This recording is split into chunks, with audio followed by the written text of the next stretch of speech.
আমি একটা বার্তা দিতে যাচ্ছি, যে বার্তাটা হচ্ছে যারা আগামীতে মেম্বার পদপ্রার্থী হবেন এবং মেম্বার নির্বাচন করবেন তাদের উদ্দেশ্যে আমার এই ভিডিওটা। যদি ভিডিওটা ভালো লাগে আপনাদের কাছে, আমার কথাগুলো ভালো লাগে, তাহলে ভিডিওতে কমেন্ট বক্সে এসে কমেন্ট করে জানাবেন।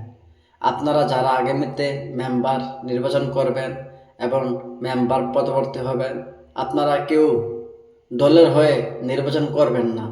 যদি পারেন জনগণের হয়ে জনগণের সেবা করতে পারেন, জনগণের হয়ে নির্বাচন করতে পারেন, তাহলে আপনাদের নির্বাচনটা সার্থক হবে।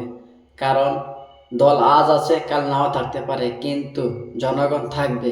তাই বলি, জনগণের জন্য হলো জনগণের পক্ষে হয়ে নির্বাচন করবেন। আর নির্বাচন করবেন, আপনার লক্ষ্য থাকতে হবে জনগণের সেবা করা। জনগণের যতটুকু প্রাপ্য সরকারি অনুদান ততটুকু যেন তারা পায়। তাহলে আপনার দল থাকা অবস্থাও যতটুকু সম্মান পাবেন, দল না থাকা অবস্থাও ততটুকু সম্মান পাবেন। তাই বলি, যারা আগামীতে নির্বাচন করবেন একটু বুঝে শুনে নির্বাচন করবেন।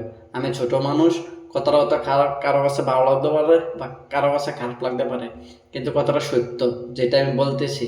দলের হয়ে নির্বাচন না করে জনগণের হয়ে জনগণকে বোঝার সেই শক্তিটুকু রাখেন মনের ভিতরে, তাহলে দেখবেন জনগণের হয়ে নির্বাচন করলে আপনার জন্য কতটুকু উপকার আসবে এবং কি আপনি তাদের উপকারে আসবেন সেটা নির্বাচনে বলে দিবে। তাই বলি, দলের পক্ষে না হয়ে আপনি জনগণের জন্য নির্বাচন করবেন, তাহলে দেখবেন নির্বাচন আপনাকে সুন্দর একটা রেজাল্ট দিয়ে জনগণ ফুলের মালা দিয়ে বরণ করে নেবে এবং আগামী দিনের সেই ওয়ার্ডেরই নেতৃত্ব আপনিই দিবেন, যা কেউ এত বছর দিতে পারে নাই।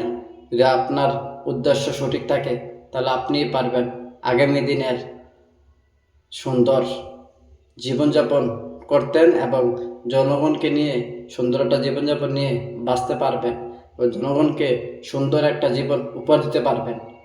জনগণের যতটুকু মালামাল এবং যতটুকু অনুদান পাওয়ার যোগ্য ততটুকু দেওয়ার চেষ্টা করবেন, তাহলে দেখবেন জনগণের মুখে আপনার জন্য প্রতিনিয়ত দোয়া থাকবে। সকলের জন্য দোয়া শুভকামনা রইল।